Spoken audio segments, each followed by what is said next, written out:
Sairam sir, Sudhakar రావు గారు. సాయిరామ్ అమ్మా.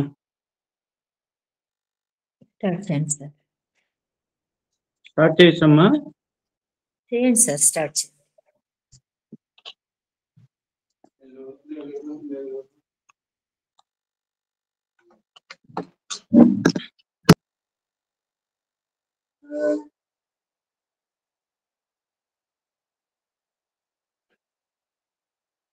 ఓం శ్రీ సాయిరామ్. భగవాన్ శ్రీ సత్య సాయిబాబా వారి దివ్య చరణార బిందములకు ప్రణమిల్లుతూ ఈనాటి ఆన్లైన్ ఆధ్యాత్మిక ప్రవచన కార్యక్రమానికి విచ్చేసిన సాయి స్వరూపులందరికీ సాయిరామ్ తెలుపుతూ, శుక్లాంబరధరం విష్ణుం శశివర్ణం చతుర్భుజం ప్రసన్నవదనం ఛాయేత్ సర్వ విఘ్నోపశాంతయే. అగజా ఆనన పద్మార్కం గజానన మహర్నిశం అనేకదం తం భక్తానాం ఏకదంతముపాస్మహే ఏకదంతముపాస్మహే.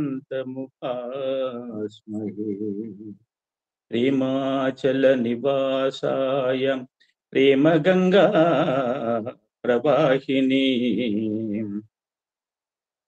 ప్రేమ చైతన్య స్వరూపాయ ప్రశాంతి నిలయే నమో నమః.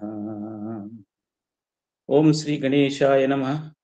ఓం శ్రీ సరస్వత్యై నమః. శ్రీ గురుభ్యో నమః. హరి ఓం. సభా సరస్వతికి నమస్కారం. ఈరోజు మహాభారతంలో ధర్మ సూక్ష్మాల శీర్షికలో భాగంగా శాంతి పర్వం ప్రారంభించబోతున్నాను.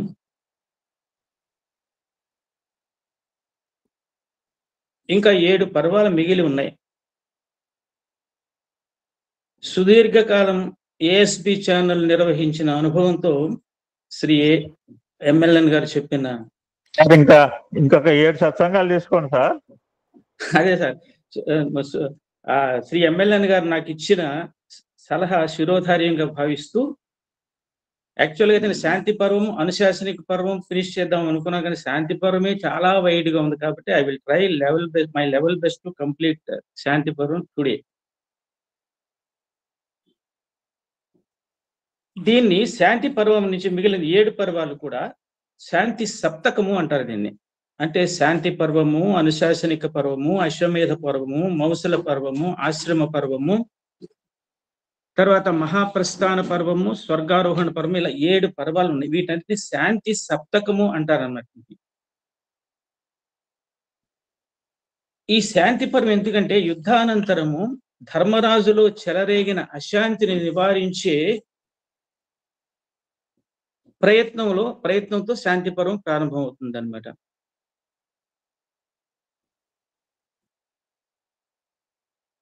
ఈ శాంతి పర్వాన్ని, అనుశాసనిక పర్వాన్ని, అశ్వమేధ పర్వాన్ని, వీటిని శాంతి త్రయము అంటారు. శాంతి పర్వం నుంచి మిగిలిన 7 భాగాలని శాంతి సప్తకము అంటే, ఈ శాంతి పర్వము, అనుశాసనిక పర్వము, అశ్వమేధ పర్వాన్ని ఏమంటారంటే శాంతి త్రయము అంటారనమాట. అంటే మొత్తము 20,000 శ్లోకాలతో ఈ 3 శాంతి, అనుశాసనిక, అశ్వమేధ, వీటిలో 20,000 పర్వాల 20,000 శ్లోకాలతో ధర్మబోధ అందితే గాని ధర్మరాజు యొక్క శోకము నివారణ కాలేదన్నమాట. శాంతి పర్వంలో కూడా 13,000 పైచిలుకు శ్లోకాలు ఉన్నాయి. దీంట్లో ముఖ్యంగా మనం చర్చించబోయేది ఏంటంటే 3 ధర్మాలు, రాజధర్మము, ఆపద్ధర్మము, మోక్ష ధర్మం అని 3 ధర్మాలు ఇందులో ఉంటాయి అన్నమాట. ఈ యుద్ధ పరిసమాప్తి అయిపోయిన తర్వాత కర్త మటికి చాలా అసంతృప్తిగా ఉన్నాడు. ఏంటంటే, విజయమైతే సాధించాను కానీ మరీ ఇంత భయంకరంగాన యుద్ధము జరిగింది, తినడానికి రక్తపు కూడే మిగిలింది అని చెప్తూ ధర్మరాజు అంటాడు, కన్నీరంతా ఒకటే అయినా రెండు కళ్ళ నుండి కారినట్లు ధర్మరాజు విషాదము ఒకటే అయినా అది రెండు కోణాలలో దర్శనమిస్తుందంట. వ్యాస భగవానుడు అంటాడు, మిత్ర పరివార సహిత బంధుజన నష్టం ఒకటి అయితే వారిని సంహరించడం వల్ల ప్రాప్తించే పాపానికి సంబంధించిన భయం రెండవది. నువ్వు చేసింది పాపం కాదా అని ధర్మరాజు యొక్క మనస్సు ప్రతి క్షణము శాసిస్తుంది. తర్వాత ఆ పాప ఫలము నువ్వు అనుభవించాలని గుర్తు చేస్తుంది అనమాట. ఈ విధంగా యుధిష్ఠిరుడు ఏంటంటే బాగా సంఘర్షణకు లోనైపోయాడు అనమాట. ఎలా ఉంటుందండి సంఘర్షణ?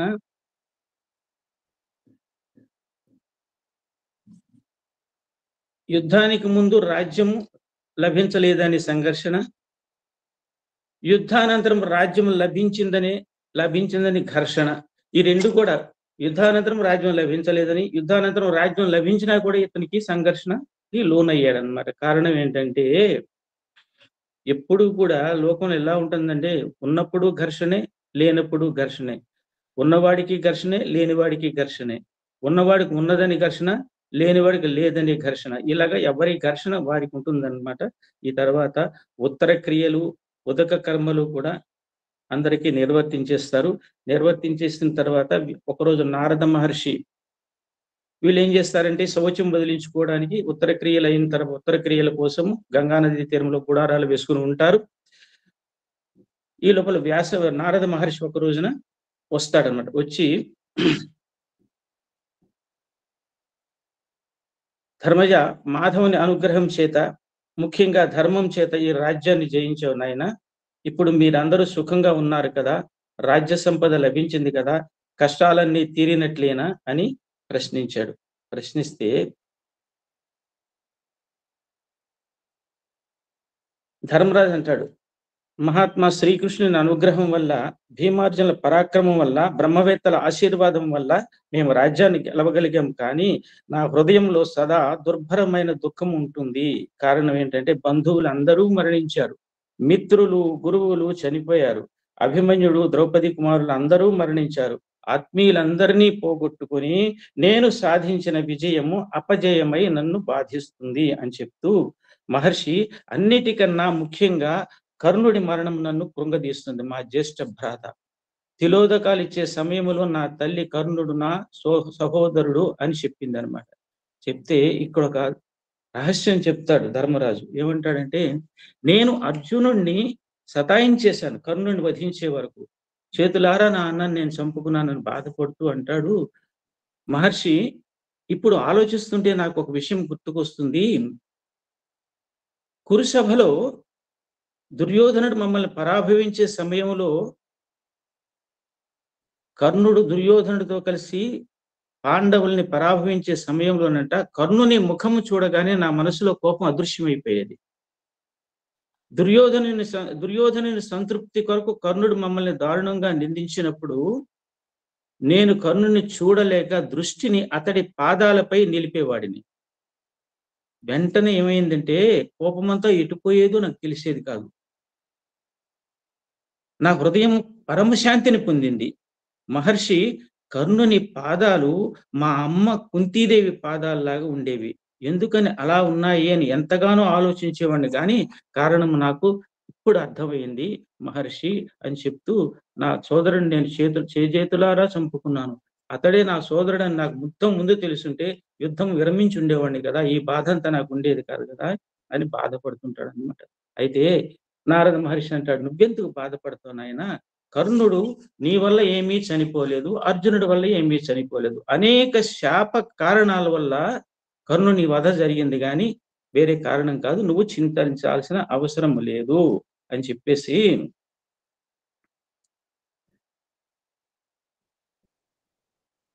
ఈనాడు ప్రాణ నష్టానికి తామే కారణమని తెలిసి కూడా, చూడండి ఇక్కడ, ప్రాణ నష్టానికి తామే కారణమని తెలిసి కూడా దుర్యోధనుడు చింతించట్లేదు, కానీ ధర్మరాజు మట్టికి ఇటన్నిటికీ నేనే కారణమని కుమిలిపోతున్నాడు. దుర్యోధనుడు ఏం చేస్తున్నాడు, దుర్యోధనుడు కానీ మిగిలిన వాళ్ళు పట్టించుకోలేదు ఈ బాధనంతా కూడా. పైగా దుర్యోధనుడు చూడండి, తుది శ్వాస విడిచేటప్పుడు కూడా అమాయకంగా నిద్రిస్తున్న వ్యక్తుల్ని వధించాము అని అశ్వత్థామ చెప్పే దుర్వార్తను కూడా ఆనందంతో విని కళ్ళు మూశారు. ఇది ధర్మరాజు యొక్క క్యారెక్టర్కిను దుర్యోధనుడు యొక్క క్యారెక్టర్కి ఇంత తేడా ఉందన్నమాట. అయితే ఇక్కడ ధర్మరాజు ఒక ధర్మ సూక్ష్మం చెప్పాడు. వ్యాస భగవానుడు ఒక ధర్మ సూక్ష్మం చెప్తాడు. పాపి అంటే ఎవరో కాదు, పాపము చేసిన వాడు పాపియే కానీ తెలుసు కానీ పాపాన్ని చూసి భీతి చెందని వాడు, పాపాన్ని చూసి భీతి చెందేవాడు పాపాత్ముడు కాదు. పాపాన్ని చూసి భీతి చెందని వాడు పాపాత్ముడు అని వ్యాస భగవానుడు మనకి దీనిలో చెప్తాడనమాట. ఇది ఒక ధర్మ సూక్ష్మం అనమాట. అంటే పాపాన్ని చూసి ఎప్పుడు కూడా, అందుకే స్వామి చెప్తారు దైవ ప్రీతి పాప భీతి ఉండాలన్నమాట. పాపం అంటే నేను పాపం చేశానేమో నిరంతరం మన సంఘర్షణకు లోనైతేనే మన యొక్క ప్రవర్తన సరిగా ఉంటుంది అన్నమాట. అయితే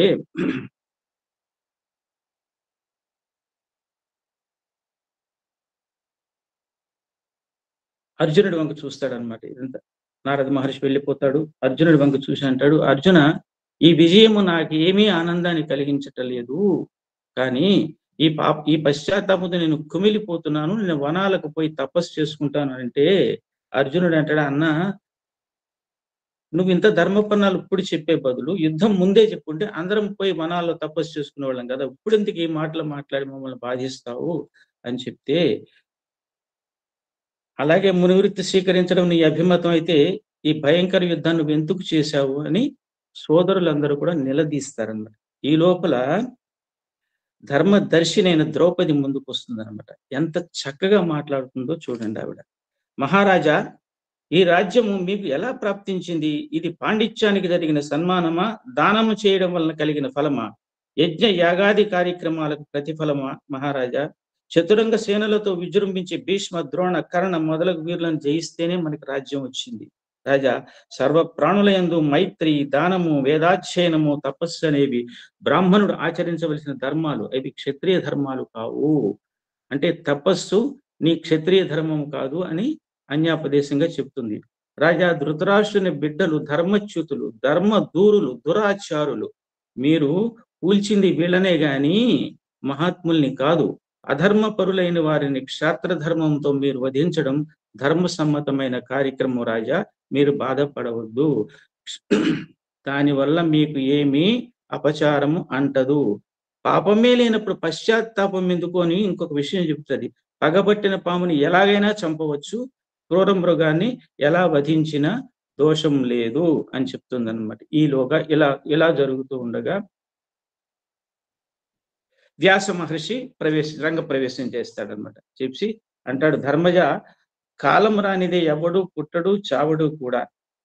ఇంకా నీ మనసులో అయ్యో నేను ఈ పాపాన్ని చేశాననే భావంగా నీకు మిగిలి ఉంటే దానికి ప్రాయశ్చిత్తం చేసుకుంటే సరిపోతుంది కదా అంటాడు వ్యాస మహర్షి. అయితే మహర్షి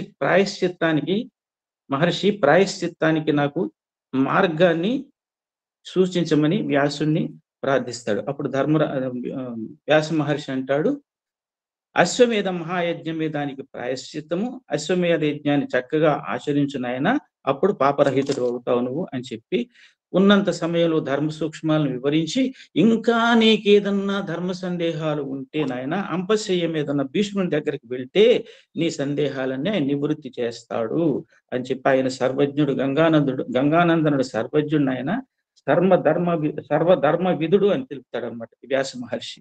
శ్రీకృష్ణుడు కూడా ఆ వ్యాసుని యొక్క అభిప్రాయాన్ని సమర్థిస్తే వీళ్ళందరూ కలిపి ఏం చేస్తారంటే, ధర్మరాజు ఈ వ్యాస మహర్షి, నారద మహర్షి, శ్రీకృష్ణుడు కొంచెం ధర్మబోధ చేయగానే కొంచెం బాధ నుంచి విముక్తుడవుతాడంట. విముక్తుడైన తర్వాత అక్కడి నుంచి నగరానికి చేరుకుంటాడు. నగరానికి చేరుకున్న తర్వాత పట్టాభిషేకం అవుతుంది. ప్రజారంజక పరిపాలన కొనసాగుతూ ఉంటుందన్నమాట. యజ్ఞయాగాది కార్యక్రమాలు, దాన ధర్మాలు అన్ని కూడా నిర్విఘ్నంగా కొనసాగుతూ ఉంటాయి అన్నమాట. కొనసాగుతుంటే ఒకనాడు ధర్మరాజు శ్రీకృష్ణుని మందిరానికి వెళతాడు. వెళితే శ్రీకృష్ణుడు, అందరూ ఆయన్ని ధ్యానిస్తుంటే శ్రీకృష్ణుడే జ్ఞానమగ్నుడై చాలా ఇదిగా ఉంటాడు. ప్రశాంతంగా చిరునవ్వు మొహంతో ధ్యానమగ్నుడై కూర్చొని ఉంటాడు. కూర్చుంటే ధర్మరాజుకి ఆశ్చర్యం కలుగుతుంది. కృష్ణ, వాసుదేవ, లోకమంతా నీ ధ్యానముతో పరవశిస్తూ ఉంటే నువ్వు ధ్యానమగ్నుడై ఉన్నావేమిటి? నీ ధ్యానం నన్ను ఆశ్చర్యములు ముంచేసింది అని అంటాడు అన్నమాట ధర్మజుడు. అయితే శ్రీకృష్ణుడు అప్పుడు మందహాసాన్ని చిందిస్తూ ధర్మరాజుకి తన ధ్యాన రహస్యాన్ని ఇలా వివరించాడు. ఏమంటాడంటే, ధర్మజ, ఆరిపోయేందుకు సిద్ధంగా ఉన్న అగ్నిహోత్రం వంటి వాడు అంపశయ్యపై ఉన్న భీష్ముడు. నన్ను తదేకంగా భీష్ముడు ఏం చేస్తున్నాడు? తను తదేకంగా ధ్యానిస్తూ ఉన్నాడు. అందుకని నా మనస్సు భీష్ముని చింతిస్తూ ఉంది. తమస్మి మనసాగతః అంటే మానసికంగా నేను భీష్ముని సమీపిస్తున్నాను అని చెప్తాడు. చెప్తూ ధర్మనందన, గంగానందనుడు దివికి తరలేందుకు అంటే అంతమ గడియలు వచ్చేసినాయి. దీపం ఉండగానే ఇల్లు చక్కబెట్టుకోవాలి. ఇది చూడండి, ఇది ఒక ధర్మ సూక్ష్మం. దీపం ఉండగానే ఇల్లు చక్కవాలంటే మనం వ్యావహారికంగా ఏం అర్థం చేసుకుంటామంటే, బ్రతికుండగానే 4 డబ్బులు సంపాదించుకుని వెనకేసుకోవాలి. కానీ కొంత జ్ఞానం సంపాదించుకుని మనము ప్రారబ్ధ కర్మల్ని తీవ్రత తగ్గించుకుందామని ఎవరు ప్రయత్నం చేయరు. సాధారణంగా దీపం ఉండగానే ఇల్లు చక్క పేరుకోవడం అంటే జ్ఞానుల దగ్గర జ్ఞాన సముపార్జన చేసి మన యొక్క జనన మరణ చక్రము నుంచి మనం విడిపడడానికి ప్రయత్నం బాగా చేయాలి అనేది. భీష్ముడు లేని భూమి చంద్రుడు లేని రాత్రిలాగా ఉంటుంది నాయన. నువ్వు భీష్మునికి ప్రణామాలు అర్పించి ధర్మం విషయములు నీకున్న సందేహాలన్నీ నివృత్తి చేసుకో అంటే, భీష్ముడిలో ప్రాణం ఉండగానే ఆయనకి ప్రాణోత్క్రమణ జరగక ముందే నువ్వు ఆయన దగ్గరికి పోయి ధర్మ రహస్యాలని తెలుసుకో, నీకున్న సందేహాలు తీర్చుకో అంటే, శ్రీకృష్ణుడు, సాత్యకి, పాండవులు అందరూ కలిసి యూచుడు అంటే ధృతరాష్ట్రుని కొడుకు సంజయుడు రథాల్లో కూర్చుకుని కురుక్షేత్రం చేరుతారన్నమాట. అక్కడ అంపశయ్యపై ఉన్న భీష్ముని సమీపిస్తాడు. శ్రీకృష్ణుడు ఒక్కడే వెళ్తాడు. మరియు పాండవులు కూడా కొంచెం దూరంలో నిలబడతారు. అప్పటికే చూడండి ఎంతటి మహాత్ముడు. వశిష్ఠుడు, విశ్వామిత్రుడు, ఆత్రేయుడు మొదలగు మహర్షులందరూ భీముడి చుట్టూ పరివేష్టితులై ఉంటారన్నమాట. వాసుదేవుడు ఒక్కడే భీష్ముని సమీపించి ఉండగా భీష్ముడు మెల్లగా కళ్ళు తెరిచి పైకెత్తి కృష్ణుని దర్శించి 2 చేతులు అత్యంత బలహీనంగా ఉంటాడు. 2 చేతులతో నమస్కరించి చిన్న చిరు దరహాసం ఒలికిస్తాడన్నమాట భీష్ముడు. మాట్లాడే పరిస్థితిలో లేడు. బలవంతంగా ప్రయత్నం చేస్తే గాని కళ్ళు తెరుచుకొని ఉంటున్నాయి అనమాట. అంత ఇదిలో ఉంటున్నాడు. ప్రాణం అల్లాడిపోతుంది. పంజరం నుండి పక్షి ఏ క్షణానైనా దూరం కావచ్చు అన్నట్లుగా ఉన్నాడు. గాంగేయుని హృదయంలో భక్తి గంగా ప్రవాహం పారవశ్యంతో పరవళ్ళు త్రొక్కుతూ ఉంది. అంటే ఆయన ఒంట్లో శక్తి లేకపోయినా సరే భక్తి గంగా ప్రవాహం లాగా పరవళ్ళు తొక్కుతుంది. కృష్ణుని చూడగానే మొత్తం బాధనంతా మర్చిపోయాడు అనమాట. కృష్ణ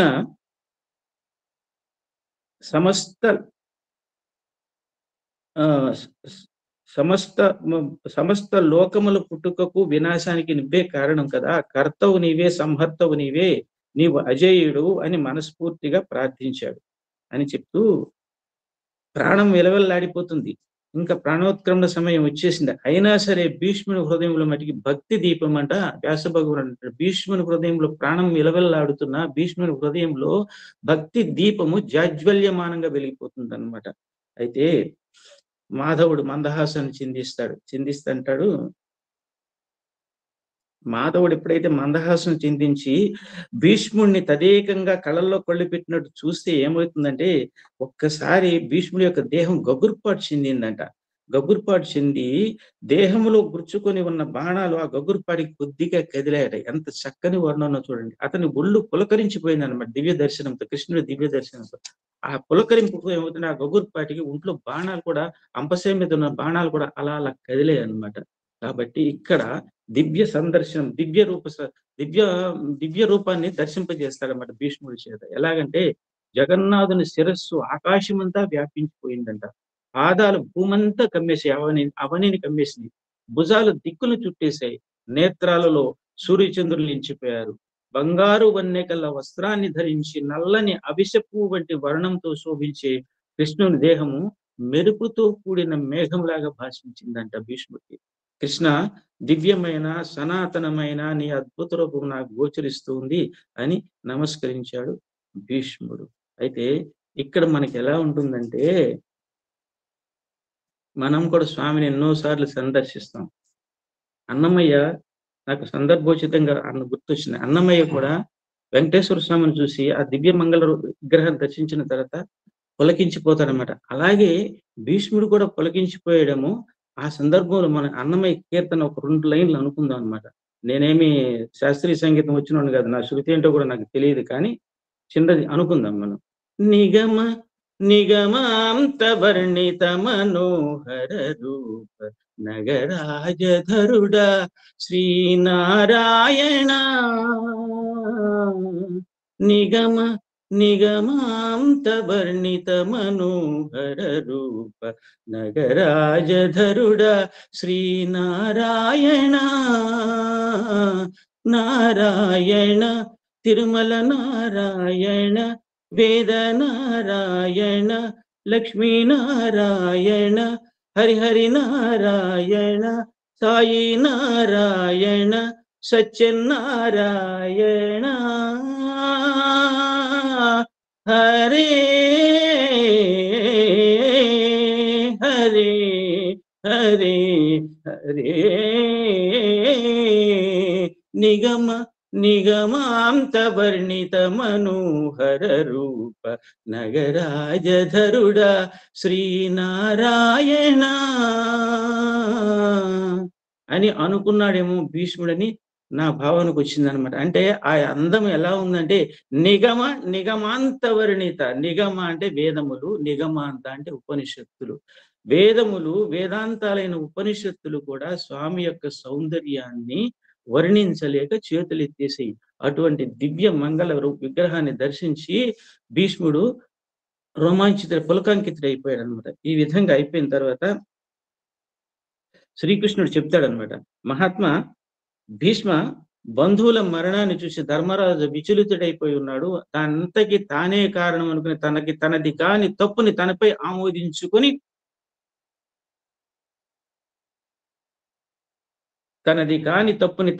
ఆమోదించుకొని బాధపడిపోతున్నాడు. కాబట్టి నువ్వు సత్య ధర్మాలతో కూడిన జ్ఞానాన్ని భీష్ముడికి ధర్మరాజుకు ఉపదేశించు అని చెప్తే ఈయనేమంటాడో తెలుసా? కృష్ణ లోకనాథ, ధర్మస్వరూపుడవు నీవే, జ్ఞానస్వరూపుడవు నీవే. నీ సన్నిధిలో నీ జ్ఞానాన్ని గురించి నేను ఏమి పలకగలను? సర్వ వేదములకు నువ్వు వేదానివి కదా. అట్టి నీ ముందు గురి సన్నిధిలో శిష్యుడు ఉపదేశించినట్లు నేను ఉపదేశించగలనా?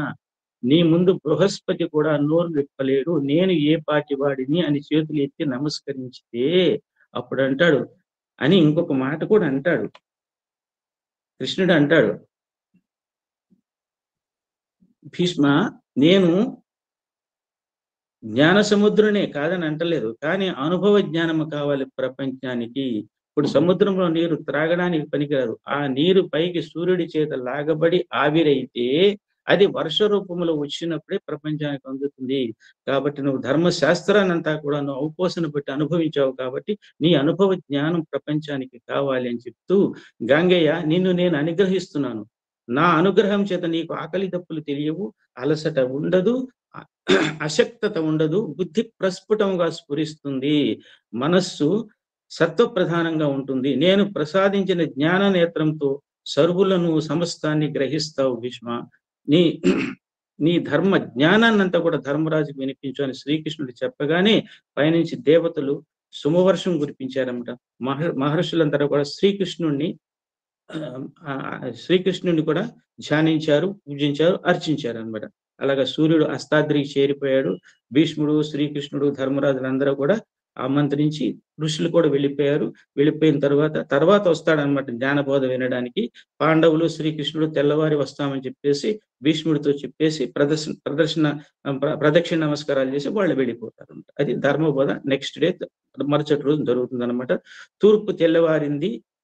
పాండవులు సాత్యకి శ్రీకృష్ణులతో కలిసి కురుక్షేత్రానికి చేరుకుంటారు. ఇక్కడ ఒక చిన్న రహస్యం ఉంది, మీరు తర్వాత చెప్తాను మీకు నేను. ఎవరెవరు వచ్చారు? పాండవులు, సాత్యకి, శ్రీకృష్ణులతో కలిసి కురుక్షేత్రానికి చేరుకున్నాడు అన్నమాట. అంటే పాండవులందరూ, సాత్యకి, యుయుత్సుడు వీళ్ళందరూ వచ్చారు. అప్పటికే మహర్షులందరూ కూడా అక్కడ చేరిపోయి ఉన్నారట.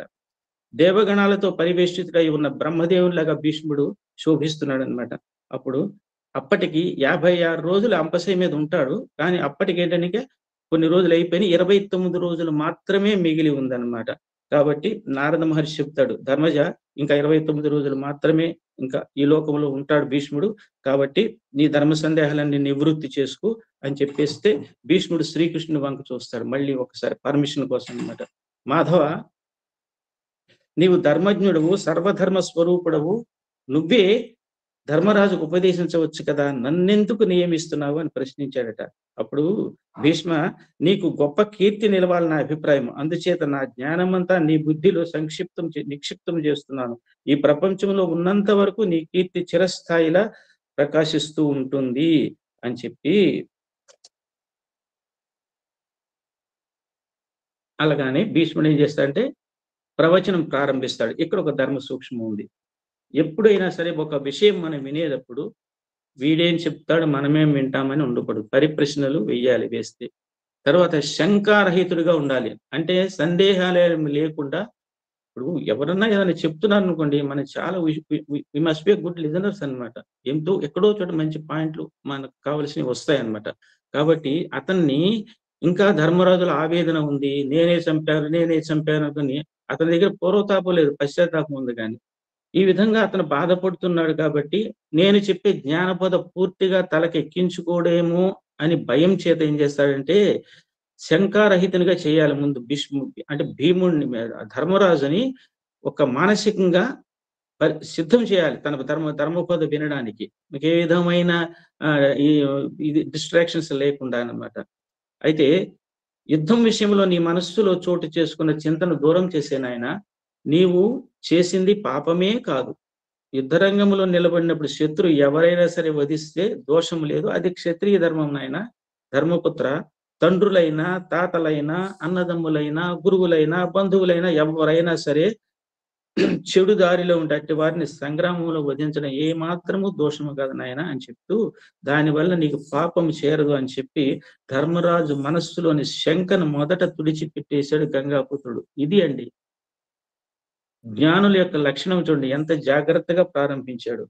తర్వాత సంశయాలతో ఆలకిస్తే ఏమవుతుందండి, శాస్త్రం బుద్ధికి పట్టదు కనుక తాను బోధించే ధర్మ సూక్ష్మాలు యుధిష్ఠుని హృదయంలో సుస్థిరంగా నిలవాలని భావించిన భీష్ముడు ధర్మరాజును మొట్టమొదటిగా శంకారహితునిగా చేసి విశుద్ధ హృదయునిగా ప్రారంభంలోనే తీర్చిదిద్దాడు భీష్మాచార్యుడు. ఇది తొలి విజయం అన్నమాట. ఇది భీష్ముని వచనాలతో ధర్మరాజు హృదయం తేలికపడి తాతగారిని సమీపించి పాద నమస్కారం చేసుకుంటే ఆయన ఒక్కసారి భీష్ముడు అతని శిరస్సు మీద ముద్దు పెట్టుకుంటాడు అనమాట. అప్పుడు ధర్మరాజు శ్రీకృష్ణుని వంక కూడా చూసి నమస్కరించాడు అనమాట. అప్పుడు భీష్ముడికి అభివాదం చేసి మహర్షులందరికీ వందనాలు సమర్పించి వినమ్రుడై తాతగారిని భక్తితో ప్రశ్నించాడు. చూడండి, ఇక్కడి నుంచి రాజధర్మము, ఆపద్ధర్మము, మోక్షధర్మం ఇవాళ మనం కవర్ చేసే అనమాట. ఈ రాజధర్మం అంటే అప్పుడు అడుగుతాడు అనమాట, రాజధర్మం అంటే ఏమిటి తాతగారు? రాజులకు ధర్మమే ప్రధానమని చెప్తారు కదా, గుర్రాన్ని కళ్ళెంతో ఏనుగుని అంకుశంతో అదుపు చేయనట్లు ప్రభువు రాజధర్మంతో లోకాన్ని నియమించి పాలించాలని పెద్దలు చెప్తారు కదా. కాబట్టి తాతగారు ముందుగా నాకు రాజధర్మాన్ని బోధించండి, ధర్మ విధులలో మీరే శ్రేష్ఠులు కదా అంటాడనమాట.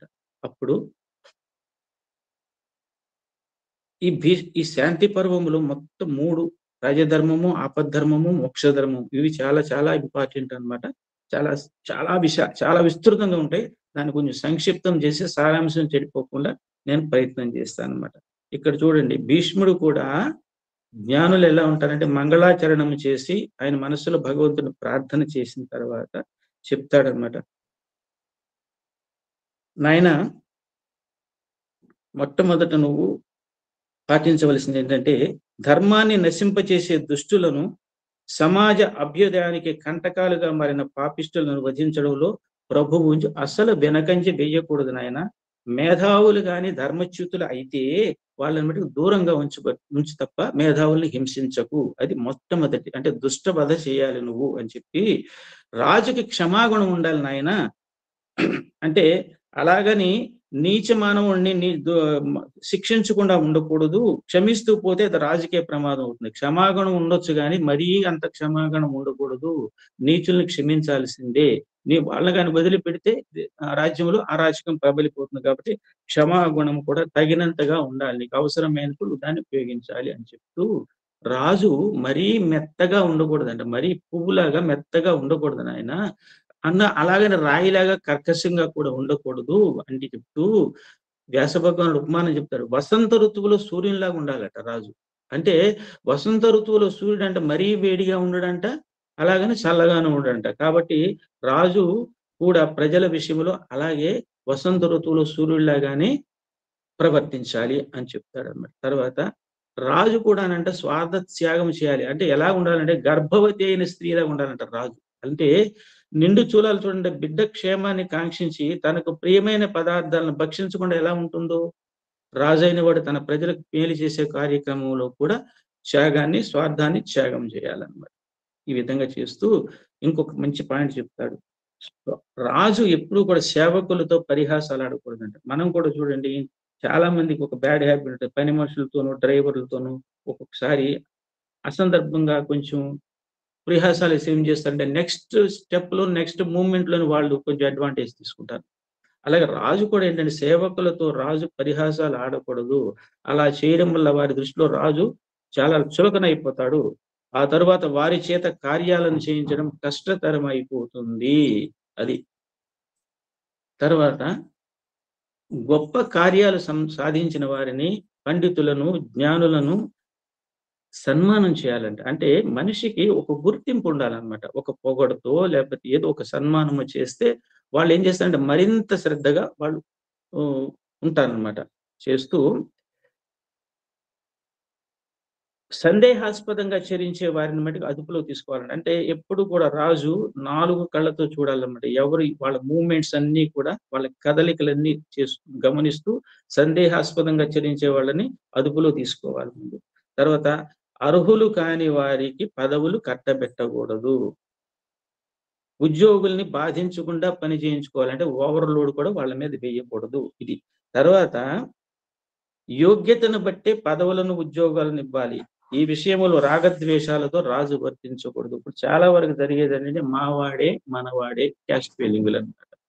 వీడు మనవాడు. ఈ మధ్య పరిచయాలు చేయడం కూడా నేను చూశాను. వీడు వీడు మ మ వీడు వీడు మీ వాడేనండో లేదా వీడు మనవాడేనండో ఇలా పరిచయాలు చేస్తున్నారన్నమాట. కమ్యూనిటీస్ చెప్పుకోకుండా. నేను ఒకసారి పుట్టపర్తిలో గణేష్ గేట్ నుంచి బస్ స్టాండ్‌కి ఇంకో కాంప్లెక్స్ సందులోంచి వెళుతుంటే భోజనం చేద్దామని వెళుతున్నా. ఈ లోపల ఒక ఆయన ఎదురొచ్చాడు మా వైజాగ్ ఆయన. అంటే ఎలా ఉంటాయంటే మనం ఆధ్యాత్మిక సంస్థల్లో చేరి కూడా ఇంకా వాడు మనవాడు, వీడు మనవాడు కాదు. లేకపోతే వాడు డబ్బున్నవాడు, వీడు డబ్బున్నవాడు కాదు. జస్ట్ కుల పిక్నిక్ లాగా తయారైపోతే ఎలాగండి? కమ్యూనిటీ పిక్నిక్స్ ఉంటాయి. కమ్యూనిటీ పిక్నిక్ వెళ్ళాను ఒకసారి నేను. అంత దరిద్రం నేను ఎక్కడ చూడలేదు. మళ్ళీ జన్మలో కమ్యూనిటీ పిక్నిక్ వెళ్ళకూడదు అనిపించింది నాకు. ఎలాగంటే వెళ్తాం, ఫోర్స్ ఉపయోగిస్తారు, వెళ్తాం. అక్కడేం చేస్తారంటే అక్కడికెళ్ళిన తర్వాత కమ్యూనిటీ పిక్నిక్‌లు పెట్టడంలో తప్పు లేదు. కమ్యూనిటీ ఫీలింగ్ ఉండడంలో తప్పు లేదు. కానీ it should not be at the cost of other costs అన్నమాట. నీ కమ్యూనిటీలో కొంచెం బలహీనులుగా ఉన్న వాళ్ళని నువ్వు పైకి తీసుకురావడానికి ప్రయత్నం చేయి. అంతే తప్ప అక్కడ ఎలా జరుగుతుందంటే బాగా డబ్బున్న వాళ్ళంతా కూడా వాళ్ళ ఫ్యామిలీస్, వాళ్ళ వైఫ్‌లు ఒక చోట. ఇంకొక category second middle class, lower class ఇలా ఎక్కడికక్కడికే విభాగాల కింద విడిపోయి ఉంటే అదేమి పిక్నిక్ అంటాను. ఈ విధంగా వాళ్ళని ఇన్సల్ట్ చేయడమే కదండి పిలిచి. ఇది కుల పిక్నిక్‌లా. కాబట్టి ఈ భావం వదిలించుకోవాలని ఆయన కూడా ఏం చెప్తూ యోగ్యతను బట్టి పదవులు, ఉద్యోగాలను ఇవ్వాలి తప్ప మనవాడు, తనవాడు అని ఇవ్వకూడదు. నాకు తెలిసిన ఒక యూనివర్సిటీ ఉంది. ఆ యూనివర్సిటీలో టాప్ 10లో ఉంది ఈ రోజుకినది. కానీ అక్కడ ఏం చేస్తారంటే చాలా మంది బాగా సబ్జెక్ట్ ఉన్న వాళ్ళందరినీ, సబ్జెక్ట్‌లకి మంచి వాళ్ళందరినీ కూడా, తెలివైన వాళ్ళందరినీ కూడా, ఎక్స్‌పర్ట్స్‌ని మంచి చాకుల్లాంటి కుర్రాళ్ళందరినీ కూడా టీచింగ్ కమ్యూనిటీలో చేసుకొని వాళ్ళ కమ్యూనిటీని అంతా అడ్మినిస్ట్రేటివ్ దీనిలో వేసుకున్నారు. ఎంత చక్కని ఆలోచన చూడండి అది. వాళ్ళ కమ్యూనిటీని నెగ్లెక్ట్ చేయలేదన్నమాట. ఈ విధంగా టాప్ 10లో ఈ రోజుకి కొనసాగుతుంది ఆ యూనివర్సిటీ. ఇది నాకు అనుభవం ఏంటంటే ఆయన ఎదురొస్తున్నాడు నాకు. వదిలేస్తూ సుధాకర్ గారు మీకోసమే చూస్తున్నాను అన్నాడు. ఏం సార్ అన్నా. అంటే లేదండి నేను కొంచెం ఫోటోలు ఇంట్లో పెట్టుకొని చాలా మంది ఇస్తారు, తీసుకెళ్ళి ఎక్కడో పడేయడం వాటిని. ఆయన ఫోటో లామినేట్ చేయించి మీకోసం ఈ ఫోటో తీసుకొస్తున్నాను సార్ అన్నాడు. నేనేమన్నానంటే సంతోషం అండి అని అన్నాను. వద్దంటే బాగోదు కదా! నాకు ఫోటోలు తీసుకోను ఎవరి దగ్గర. ఎందుకంటే ఇంట్లో అక్కడ ఇక్కడ పడేస్తున్నాం. అదో పాపం మనకి. అయితే ఆయన అని ఇంకో మాట అన్నాడు. సార్ ఇదైతే పెద్ద ఫోటోకి మన వాళ్ళకే ఇస్తున్నానండి అన్నాడు. అంటే నేనన్నాను మనవాళ్ళకే అంటే ఏంటి దాని అర్థం అని అడిగితే అనలేదు. మనవాళ్ళే అంటే అన్నా. అంటే అతనన్నాడు మనవాళ్ళేనండి అన్నాడు. నేను కమ్యూనిటీలో ఎందుకు మీకు మనవాళ్ళే అంటే అయితే నేను మీ వాడిని కాదు కదండి అన్న. కాదా ఇన్నాళ్ళ నుంచి నేను మీరు మా వాళ్ళు అనుకుంటున్నానండి అన్నాడు. ఇది ఎంత బాధపడ్డానో తెలుసండి. నేను ఆధ్యాత్మిక సంస్థలో చేరుతాం, స్వామి పాదాలు ఆశ్రయించాం. ఇంకా మనం ఇంత నిమ్మన స్థాయిలో ఉంటే ఎలాగో అని చెప్పేసి నాకు చాలా బాధ అనిపించింది అనమాట. అంటే మనం ఏంటంటే లోకంలో ఉన్నప్పుడు మన అనుభవాలు కూడా అవి కూడా మనకు ఆధ్యాత్మికత కిందే వస్తాయన్నమాట. చెప్పి తర్వాత మహారాజులకి ఎప్పుడు కూడా రాజీ మనస్తత్వం ఉండకూడదు. ఏ ఘర్షణ లేకుండా రాజీ మనస్తత్వానికి దూరంగా నిలబడాలి. ఈడు మనవాడే లేకపోతే ఒకప్పుడు మంచివాడే ఇటువంటి రాజీ మనస్తత్వం ఉండకూడదు. ప్రజలకు ధర్మయుతమైన పరిపాలన అందించాలంటే నీ దగ్గర కార్యనిర్వహణలో మేధావి వర్గం ఉండాలి నాయన. వాళ్ళు అవినీతి పరులు కాకూడదు. రాజధర్మ శాసనాలు చట్టాలు బాగా తెలిసిన వారై ఉండాలి. అటువంటి వాళ్ళని నువ్వు ధర్మస్పృహ దైవ స్ఫూర్తిని కలిగి ఉండాలి వాళ్ళు. తర్వాత రాజధర్మ శాసనాలు చట్టాలు వాళ్ళు బాగా తెలిసి ఉండాలి నాయన అని మంచి అద్భుతమైన సలహా ఒకటి ఇచ్చి చెప్పిన తర్వాత ఆర్థిక శాఖ ఫైనాన్స్ డిపార్ట్మెంట్ అన్నమాట. ప్రభుత్వంలో ఆర్థిక పరమైన లావాదేవీలు ఉంటేనైనా అటువంటి శాఖల్లో లోభుల్ని మూర్ఖులను నియమించకూడదు. దీనికి విరుగుడు రాజు ధర్మనిరతుడు శీలవంతుడు అయితే దీనికి విరుగుడు ఏంటంటే రాజు ముందు ఇది ధర్మ సూక్ష్మం. రాజు ముందు ధర్మనిరతుడు శీలవంతుడు అయితే నిజాయితీ పరులైన ఉద్యోగుల్ని కీలక పదవుల్లో ఉంచుకుంటాడు కాబట్టి అని గాంగేయుడు చెప్తాడన్నమాట. చెప్పిన తర్వాత నాయన ధర్మపుత్ర ఆఖరులో సంక్షిప్తం చాలా ఉన్నాయి ఇవన్నీ కూడా. ధర్మపుత్ర ప్రజలపై అధిక పన్నులు వేయకూడదు నాయన. రాబడి ధర్మయుతంగా ఉండాలి కానీ ప్రజలను హింసించి అధిక పన్నులు వసూలు చేస్తే వారిచ్చేది బాధపడుతూ ఇచ్చింది నీకు రాజ్యక్షేమానికి అంతగా ఉపయోగపడదు. ధనాగారాన్ని నింపాలనే కుతూహలంతో లోభంతోనో రాజు ఆదాయం పెంచుకోకూడదు నాయన అని చెప్తూ ఎక్సలెంట్ వర్డ్ చెప్తాడు. పన్నులు ప్రజాహితమైన కార్యక్రమాలకే వాడాలి తప్ప దేనికి పన్ను విధించావు ఆ రోజే చెప్పాడు. దేనికి నువ్వు పన్ను వసూలు చేసావో ఆ హెడ్ కి ఆ విభాగానికే నువ్వు ఖర్చు పెట్టాలి. అది ప్రజాహిత కార్యక్రమం అయి ఉండాలి అని చెప్తాడు. ఈ విధంగా రాజధర్మం గురించి చెప్పిన తర్వాత ఆపద్ధర్మం అంటే ఏంటంటే ఒక్కొక్కసారి ఆపద్ధర్మం ముఖ్యమైతే అంటారు. అంటే టెంపరీగా అనమాట. అప్పటికప్పుడు పరిస్థితి నుంచి ఓవర్కమ్ కావడానికి పాటించే ధర్మాన్ని ఇప్పుడు చూడండి కొన్ని సందర్భాల్లో అబద్ధం ఆడొచ్చు అని అంటే అది కరెక్ట్ కాదు. కానీ కొన్ని సందర్భాల్లో అంటాడు ఎప్పుడో నీకు మరణం సంభవిస్తుంది, బాగా ప్రమాదం వస్తుంది, అప్పుడు చిన్న అబద్ధం ఆడొచ్చు అని చెప్పేసి ఏదో కొన్ని మనకి ఒక ఒక నీతి సూత్రం ఉందన్నమాట. అది అన్ని చోట్ల అప్లికబుల్ కాదు. సందర్భాన్ని బట్టి మనం ఉపయోగించాలి. ఇప్పుడు ఆపద్ధర్మంలో అడుగుతాడు, బలవంతుడైన శత్రువు చేత ఆపదలో చిక్కిన దుర్బలుడైన రాజు చేయదగిన కార్యమేది అని అడుగుతాడు. అంటే బలవంతుడు శత్రువు చాలా బలవంతుడు, వాడు వచ్చేసి మన మీద దండయాత్ర చేసేసాడు, మనం వాడితో అటాక్ చేయలేము. చేయనప్పుడు ఏమి చేయాలి, చేయదగిన ఎట్లా మనం ఆ సమస్యను అధిగమించాలి అని అడిగితే చెప్తాడు. ధర్మజ, దండెత్తి వచ్చిన రాజు విజయశీలుడు ధర్మయుతుడు పవిత్రుడైతే అలాంటి వానితో సంగర భూమిలో దిగడం కన్నా సంధి చేసుకోవడమే మంచిది. వచ్చిన వాడు చాలా మంచివాడు అనుకో, ధర్మయుతుడు పవిత్రుడైతే నువ్వు సరెండర్ అయిపో, ఆయనతో సంధి చేసుకో, ఒప్పుకుంటాడు ఆయన. లేదు వచ్చిన వ్యక్తి అధర్మపరుడు పాపాత్ముడు బలవంతుడు అయితే కొంత భూభాగాన్ని ఇచ్చేసి వాడితో సంధి చేసేసుకో. అది రెండు ఏంటంటే మంచివాడైతే సరెండర్ అయిపో, చెడ్డవాడైతే కొంత ఆడు ఎలాగ వదలడు కాబట్టి కొంత భూభాగాన్ని ఇచ్చేసి వాడితో సంధి చేసుకోవాలని చెప్తాడు. ఇంకొకటి ఇక్కడ మహాబలవంతులైన అనేక మంది శత్రువులు హతమార్చాలని నేను ప్రయత్నం చేసినప్పుడు ఒకసారి మహాబలవంతులైన శత్రువులు మనం చుట్టుముట్టేశారు అనుకోండి, అట్టి ఆపద నుంచి ఎలా బయటపడాలి దానికోసం నేనేం చేయాలి తాతగారు అని ప్రశ్నిస్తాడన్నమాట. అప్పుడు చెప్తాడు, నాయన ధర్మజ, అలాంటి పరిస్థితి తలెత్తినప్పుడు ఆ శత్రువులలో బలవంతుడైన వానికి మేలు చేసినట్లు అభినయించి అతని స్నేహాన్ని పొంది మిగిలిన వారిని దూరం చేసుకోవాలి.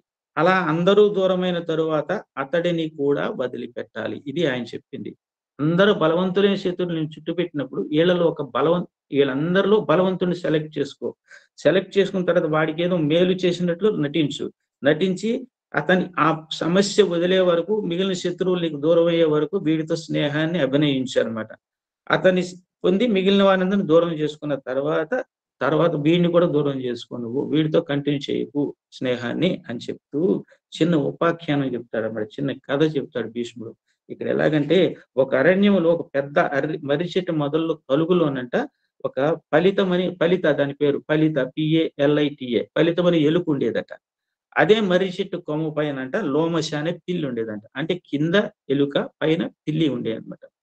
ఒకనాడు బోయేవాడు చెట్టు మొదట్లో వల పన్నితే ఏం చేసిందంటే ఈ పిల్లి ఆ వలలో చిక్కుకుంటే ఎలుక ఏం చేసిందంటే పిల్లి ఆ జన్మ శత్రువు కాబట్టి పిల్లి వలలో చిక్కుకుంది కాబట్టి మనకు పర్వాలేదు అనుకుని చెప్పి నిర్భయంగా తిరుగుతుంది, అటు ఇటు. ఇంకా పిల్లి వలలో ఉంది కదా, నేనేం చేయలేదని నిర్భయంగా అటు ఇటు తిరుగుతుంటే కొంత దూరంలో చూసేటప్పటికీ ఆ అరణ్యంలో నివసించే హరిణం అనే ముంగిస దీన్నే కనిపెడుతుంది అనమాట పిల్లిని. అది ఎలుకను తినటానికి సిద్ధపడిపోయింది. ఈలోగా చెట్టుపై నుండి చంద్రకం అనే గుడ్లగోపు కూడా దీన్ని కాసిపెట్టింది ఈ ఎలకను తినేద్దామని. అంటే ఇది పిల్లి వలలో ఉంది కదా నిర్భయంగా సంచరించే ప్రయత్నం టైంలో ఒక పక్క ముంగిసకి ఒక పక్క గుడ్లగోపకి దృష్టిలో పడిపోయింది. ఎప్పుడైతే ఈ ముంగిస నుంచి గుడ్లగూబ నుంచి ఎలా బయటపడాలి అంటే బలమైన శత్రువులు ముగ్గురు ఉన్నారు అక్కడ. పిల్లి ఉంది వలలో, ముంగిస ఉంది, గుడ్లగూబ ఉంది. ఈ బలమైన శత్రువులు కాబట్టి ఇందులో ఈ ముగ్గురులో ఒక్కడితో నేను స్నేహం చేయాలి ఎలాగా అనుకుందన్నమాట. ఈ ముగ్గురుతో పోల్చుకుంటే పిల్లి బలవంతురాలు అన్నమాట. కాబట్టి అప్పుడు ఏం చేసిందంటే యుక్తియుక్తంగా ప్రయత్నించి ఈ ఆపద నుంచి బయటపడతానని భావన చేసి ఉన్న శత్రువుల్లో పిల్లే బలమైంది కాబట్టి ఒక డీల్ కుదుర్చుకుందామని వెళ్తుంది అనమాట. డీల్. ఎలుక పిల్లిని ఆశ్రయించింది. పిల్లి తనకు జన్మశత్రువే అయినా గొప్ప ఆపదలో చిక్కుకుని ఉంది కనుక సంధికి అవకాశం ఉందని భావించి పిల్లిని సమీపించిందట. మిత్రమా, మాల్యాలమా, చాలా కాలంగా నువ్వు చెట్టు పైన నేను చెట్టు కింద నివసిస్తున్నాము. మనకి జన్మశత్రుత్వం ఉంది కనుక ఇంతకాలంగా ఒక్కచోటే ఉన్నా మన ఉభయుల మధ్య ఎంత బాగా మాట్లాడుతుందో చూడండి. మన ఉభయుల మధ్య స్నేహం చోటు చేసుకోలేదు కాబట్టి ఇప్పుడు ఇద్దరము ఆపదలో చిక్కుకున్నాం. ముంగిస గుడ్లగూబలు నన్ను సంహరించాలని తిని మింగాలని చూస్తున్నాయి. బోయేవాడు ఏ క్షణాన్నైనా వచ్చి నిన్ను పట్టుకుపోవచ్చు కాబట్టి మన ఇద్దరి బ్రతుకులు అపాయంలోనూ ప్రమాదంలో చిక్కుకున్నాయి కాబట్టి మన ఇద్దరం ఏకమైతే ఉభయలము రక్షింపబడతామని చెప్పింది. యుక్తియుక్తంగా మాట్లాడింది దాంతో. కాబట్టి నిన్ను బంధించిన వలను కొరికి నేను నిన్ను కాపాడుతాను. ఆ ముంగిస గుడ్లగూబల నుండి నువ్వు నన్ను కాపాడు అని చెప్పింది ఎలక. చూడండి, డీల్ కుదుర్చుకున్నారన్నమాట ఇద్దరు. పిల్లి కూడా అంగీకరించిందట. అంగీకరిస్తే ఎలుక దగ్గరగా వెళ్ళి పిల్లి ఎదపై బిడ్డలాగా పడుకుందంట. ఎలుక ఏం చేసింది, నెట్లో ఉన్న పిల్లి దగ్గరికి వెళ్ళి వలలో ఉన్న పిల్లి దగ్గరికి వెళ్ళి దగ్గరగా డీల్ కుదిరిన తర్వాత వెళ్ళి పిల్లి ఎద మీద పడుకుందంట. అయితే విచిత్ర స్నేహాన్ని చూసి ఏం చేసింది అంటే ఆ ముంగిస గుడ్లగూబ అమ్మాయికి లాభం లేదు, ఇది పిల్లికి ఫ్రెండ్ అయిపోయాడు కాబట్టి అని పారిపోయాయి. ఆ విధంగా ఎలుక స్వస్థత పొందింది. ఆ తర్వాత తనకు మృత్యు భయంతో కాపాడిన పిల్లికి బంధ విముక్తి కలిగించేందుకు ప్రయత్నం మొదలుపెట్టి ఏం చేస్తుంది చూడండి, ఇక్కడ ఒక చిన్న రహస్యం. వలత్రాలను చాలా మెల్లమెల్లగా కొరుకుతుందట. ఎందుకు అంటే పిల్లికి ప్రాణభయం పట్టుకుంది, ఎలుక మెల్లగా కొరుకుతుంది కాబట్టి బోయేవాడు వచ్చేస్తాడేమో అని భీతి చెందుతుంది పిల్లి. మూషికమా, ఎందుకని ఆలస్యం చేస్తున్నావు, తొందరగా నా బంధనాలను తొలగించు అంది పిల్లి. ఒక రకమైన మన ఇద్దరి మధ్య ఒక అగ్రిమెంట్ కుదిరింది కదా, తొందరగా నువ్వు నా వల్లని కొరికేయి అని చెప్తుంది. అప్పుడు పిల్లి ఎలక మాట్లాడుతూ చూడండి, మిత్రమా, లోమశిమ అంటే పిల్లిని, నన్ను కాపాడిన నిన్ను వంచను, కాకపోతే తొందరపడి నిన్ను రక్షించి నా బ్రతుకును ఒమ్ము చేసుకోలేను. ఈ క్షణములో నీ బంధనాలను తొలగిస్తే నాకు ముప్పు వాటిల్లవచ్చు. ఎందుకంటే నీలో ఉన్న దుష్టభావం ఉంది కదా, పిల్లి ఎలకలను తింటుంది కదా, అటువంటి భావం బయటకు వచ్చి వెంటనే నువ్వు బయటికి రాగా నన్ను తినేస్తావు. కాబట్టి అల్లంత దూరాన బోయేవాడు నాకు కంటపడగానే మిగిలిన నీ బంధాలన్నీ తొలగిస్తాను. ఆ సమయంలో నువ్వు ఆత్మరక్షణలో చూసా, బోయేవాడు వచ్చేటప్పుడు పిల్లి యొక్క దృష్టి అంతా కూడా బోయేవాడి మీద ఉంటది. ఎంత తొందరగా కొరికితే అంత తొందరగా పారిపోదాం అనుకుంటది కానీ ఎలుకను తిందామని ధ్యాస దానికి దాని రక్షణ అది చూసుకుంటది కాబట్టి ఆ సమయంలో నువ్వు ఆత్మరక్షణలో ఉంటావే కానీ నాకు హాని చేయడానికి నీ సమయం చెక్కదు అని పలికి కొన్ని తాళ్లను కొన్ని తెంచేసింది. తెంచిన తర్వాత రాత్రంతా అక్కడే ఉండిపోయింది. తెల్లవారింది. బోయేవాడు వస్తున్నాడు. వస్తుంటే మూషికం ఏం చేసిందంటే అతడు వచ్చేలోగా పుటుక్కుమని వాళ్ళని కొరికేసింది. కొరికేస్తే పిల్లి ఏం చేసిందంటే పక్షి ఆ వల నుండి బయటపడిపోయి వడివడిగా చెట్టెక్కేసింది. ఎలుగు కలుగులోకి దూరిపోయింది. ఇది జరిగింది. అంటే ఇక్కడ బోయేవాడు నిరాశతో వెళ్ళిపోయాడు. అంటే బలమైన శత్రువులు చుట్టుముట్టినప్పుడు ఎలా మనల్ని మనం రక్షించుకోవాలి. కాబట్టి స్థిరమైన వగలు, స్థిరమైన పగలు ఎక్కడ ఉండవు. ప్రయోజనమును బట్టి మిత్రువులు శత్రువులుగా ఏర్పడుతూ ఉంటారు అని చెప్తూ ధర్మజ అవసరమైనప్పుడు శత్రువుతో కూడా చెలిమి చేయాలి. కాకపోతే అది ఉభయులకు ఇది పాయింట్. అది ఉభయులకు ప్రయోజనకారిగా ఉండాలి. శత్రువుతో అవసరం నిమిత్తం స్నేహం చేసేటప్పుడు తనను తాను రక్షించుకుంటూనే స్నేహం కొనసాగించాలి అని చెప్తూ ప్రయోజనం సిద్ధించిన తరువాత స్నేహాన్ని కొనసాగించకూడదు అంటూ ఆపద్ధర్మాన్ని చక్కగా గాంగేయుడు వినిపించాడనమాట ధర్మరాజుకి. తర్వాత స్వార్థం చాలా విచిత్రమైనది కదా తాతగారు అని చెప్తే అంటాడు. పయోముఖ విషకుంభం అని మీరు వినే ఉంటారన్నమాట. ధర్మజ మిత్రులెవరో శత్రువులెవరో కూడా రాజుకు తెలిసి ఉండాలి. అది మిత్రులెవరో శత్రువులెవరో కూడా వాళ్ళ యొక్క మాటలను బట్టి, చేతలను బట్టి, వాళ్ళ యొక్క పూర్వ చరిత్రను బట్టి, వాళ్ళ నడవడికను బట్టి మనం మిత్రుడు ఎవడు, శత్రువు ఎవడు, వీడు తాత్కాలిక మిత్రుడా, తాత్కాలిక శత్రువా అని మనం చక్కగా ఫైనలైజ్ చేసుకోవాలన్నమాట. పైకి మాట్లాడేదంతా సత్యమని నమ్మకూడదు. ఒక్కొక్కడు ఒక్కొక్క ఉద్దేశంతో మాట్లాడతాడు. మెత్తగా మాట్లాడుతూ గొంతుకులు కోసేవాళ్ళు కూడా ఉంటారు. కాబట్టి శత్రువులే మిత్రులుగా అవతారాలు ఎత్తుతూ ఉంటారు. స్వార్థం చాలా విచిత్రమైనది నాయన అని చెప్తూ ఒక ఉపాఖ్యానం చెప్తాడు ఇక్కడ. పయోముఖ విషకుంభం అని చాలా మంది పయోముఖ విషకుంభాలకు ప్రవర్తిస్తారట. వాళ్ళ స్వార్థం ఉంటే చాలా మెత్తగా మాట్లాడతారు. వాళ్ళకి పని లేకపోతే మనం నిర్లక్ష్యం చేసి వెళ్ళిపోతారనమాట. పయోముఖ విషకుంభం అంటే ఒక కుండ ఉందనుకోండి, ఆ కుండ నిండా విషమే ఉంటది. వాడు నిలువెల్లా విషమే. కానీ పైన ఏం చేస్తారంటే పైన ఒక లేయర్ పాలు పోస్తారన్నమాట. అంటే కిందంతా విషము, పైన పాలు. చూస్తే అదంటే పాలకుండలా కనపడుతుంది కానీ అది పైన మెరుగులే తప్ప లోపలంతా విషపూరితమైన మనస్సే అన్నమాట. అయితే ఒక ఉపాఖ్యానం ఇక్కడ. ఒక బ్రాహ్మణుడికి లేక పుట్టిన పిల్లవాడు ఏం చేస్తాడంటే బాలగ్రహ పీడతో మరణిస్తాడన్నమాట. ఆ బాలుడి మృతదేహాన్ని ఏం చేస్తారంటే వీళ్ళు శ్మశానానికి తెచ్చేసి బంధువులందరూ బాలుని చుట్టూ కూర్చుని గుండెలు బాదుకుంటూ రోదిస్తూ ఉంటారు. అప్పుడు వీళ్ళందరూ కూడా వాడు ఎలా మాట్లాడేవాడు, అలా మాట్లాడేవాడు, వాడు ముద్దు మాటలన్నీ కూడా గుర్తు చేసుకుంటూ తల్లిదండ్రులు, బంధువులు అందరూ కూడా చాలా బాధపడుతూ ఉంటే ఈలోగా అక్కడికి ఒక గ్రద్ద వచ్చింది. వచ్చి ఏం చేస్తుందంటే, మానవులారా, అయ్యో మీ దుఃఖాన్ని నేను చూడలేకపోతున్నాను. ఏం చేస్తాం చెప్పండి? కాలం తీరిన వారిని వల్లకాటిలో అందరూ పడేసి పోయేవారే గాని ఇప్పటి వరకు ఎవరు తిరిగి తీసుకెళ్ళిన వాళ్ళు లేరండి. కాబట్టి అలాగే వాళ్ళతో పాటు వెంబడించి పోయిన వారు కూడా లేరు. కాబట్టి మీరు దుఃఖించినంత మాత్రాన పోయిన వాళ్ళని తిరిగి వస్తారా? మీరింకా గృహోన్ముఖులు కండి. చీకటి పడిపోతే భూత ప్రేత పిశాచాలు తిరుగుతూ ఉంటాయి. పోయిన బాలుడు ఎలాగూ రాడు. ఉన్నవాళ్ళకి ఆపదలు ఎందుకు చెప్పండి అన్నది గ్రద్ద.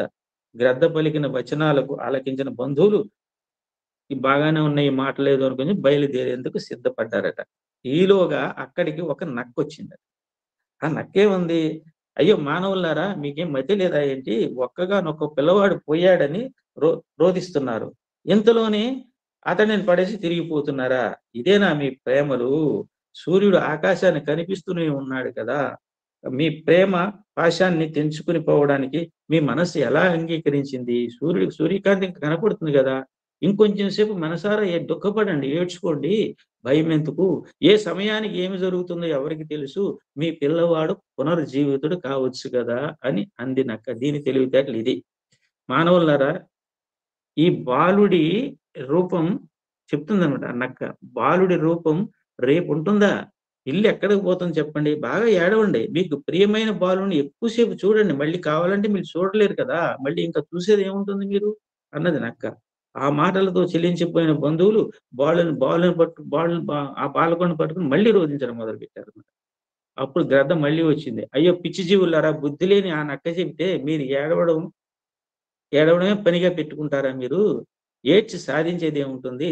ఆ పిల్లవాడి ముఖంలో చూడండి, కళ ఉందా? ప్రేత కళ వచ్చేసింది కదా! కొయ్యి ముద్దులాగా తయారైపోయి బీసుకుపోయాడు కదా!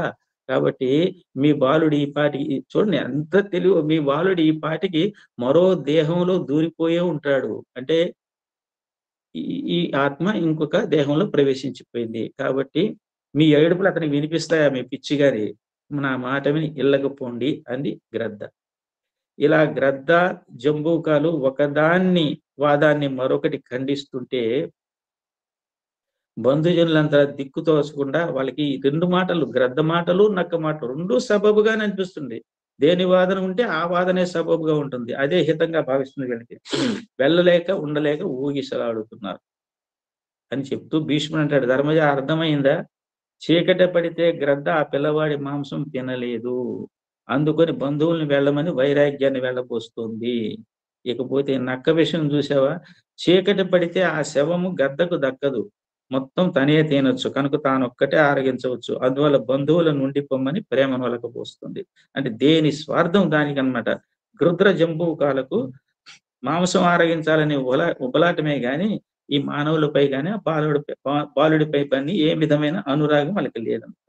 అని ధర్మజ బిడ్డను పోగొట్టుకొని ఉన్న అప్పుడు చెప్తున్నాడు మళ్ళీ భీష్ముడు. బిడ్డని పోగొట్టుకున్న బ్రాహ్మణుడు పరమ శివభక్తుడు అన్నమాట ఆయన. అతనికి అంతా అయోమయంగా ఉంది.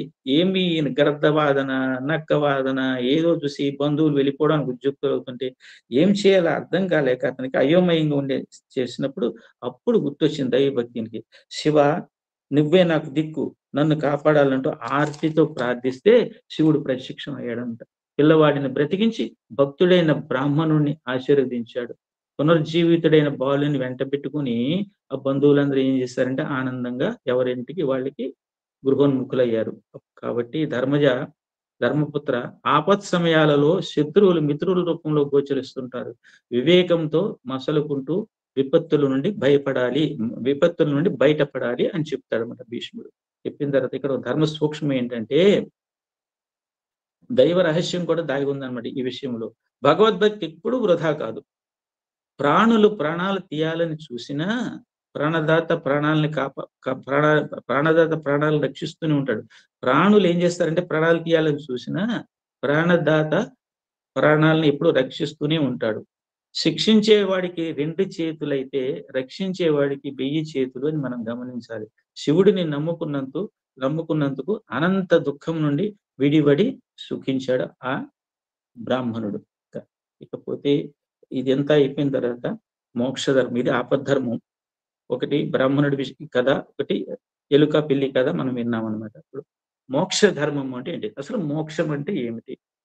భారతంలో ఏం చెప్పండి మోక్షం అంటే? ఇప్పుడు మనకి కూడా తెలిసి డెఫినేషన్ అలా నానుడిగా మన వరకు వచ్చేసింది. మోక్షం అంటే మోహము క్షయమైతే వచ్చేది ముక్తి. కాబట్టి మోహక్షయం అంటే అటాచ్మెంట్ ఎప్పుడైతే మనకి క్షయమైపోతుందో, అంటే జగమంత కుటుంబం నాదని ఎప్పుడైతే అనుకుంటామో, సర్వులు పరమాత్మ స్వరూపాలని మనం ఎప్పుడైతే అనుకుంటామో అటువంటి మనకి నావాడు తనవాడు అనే అటాచ్మెంట్ ఎప్పుడైతే పోతుందో మనకి ముక్తి వస్తుందన్నమాట అని చెప్తే ధర్మరాజు అడుగుతాడు, తాతగారు సర్వులకు హితము చేయనది ఏది అని అడుగుతాడు. సర్వులకు హితము చేయనది ఏది అంటే, సర్వులకు సర్వలోకాలకు హితము చేయనది ఏదో దానిని ఆత్మ అంటారు నాయన. అది ఎక్కడో లేదు నాయన. మన దేహాలు ప్రాణాలు మనోబుద్ధులు, మన దేహాలు ప్రాణాలు మనోబుద్ధులు చెలించడానికి ఆధారమైన ఆత్మ మనలోనే ఉన్నది అని చెప్తూ, మీరు సత్యం శివం సుందరం వాల్యూమ్ 2లో కూడా ఉంటుందన్నమాట మనకి. శివశక్తి అంశం, ఆయనకి కొంచెం పక్షవాతం వచ్చినట్టుగా నటిస్తారు స్వామి ఎవరినో కాపాడడానికి. అప్పుడు ఒక సైగతో పక్కనున్న వాడికి చెప్తారు, ఈ శ్లోకం చదువు అని చెప్పేసి. అప్పుడు మన మంత్రపుష్పంలో ఇది వస్తుందన్నమాట.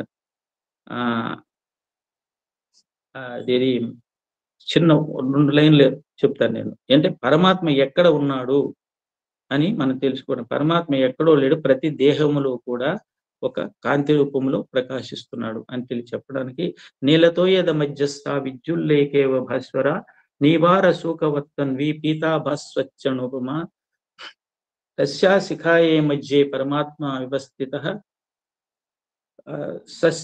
అది అది ఏదో ఉంటుంది అనమాట. అంటే నీలతో ఏద మధ్యస్థ విద్యుల్లేకేవ భాస్వర నీవార శోకవత్తన్వి పీతాభస్వచ్చనుపమ తస్యా శిఖాయా మధ్యే పరమాత్మ వివస్థిత సబ్రహ్మ సశివ సహరిశ్చేంద్ర స్వక్షర పరమస్వరాట్ అనేది 4 లైన్లో ఏం చెప్తారంటే, స్వామికి చదవగానే ఈ 4 లైన్లు చదవగానే స్వామి అంటారు అంగీకారంగా తల ఊపుతారు అనమాట. అప్పుడు అంటే ఏంటంటే నీలతో ఏద మధ్యస్థ విద్యుల్లేకేవ భాస్వర అంటే పరమాత్మ ఎలా ఉన్నాడంటే మనలో నీలతో ఏద మధ్యస్థ బాగా నీటితో నిండిన కారు మబ్బు ఉంటది కదా, కాసేపటికి ఎప్పటికీ వర్షించడానికి ఉంటే ఈ లోపల ఒక మెరుపు మెరుస్తుంది అనమాట. మెరుపు కూడా చిన్న లైన్ లాగా సిల్వర్ లైన్ వస్తుంది. అంటే కారు మేఘం మధ్యలో సిల్వర్ లైన్ వస్తే ఎలా ఉంటుందో నీలతో ఏద మధ్యస్థ విద్యుల్లేకేవ భాస్వర అలా ఉన్నాడు.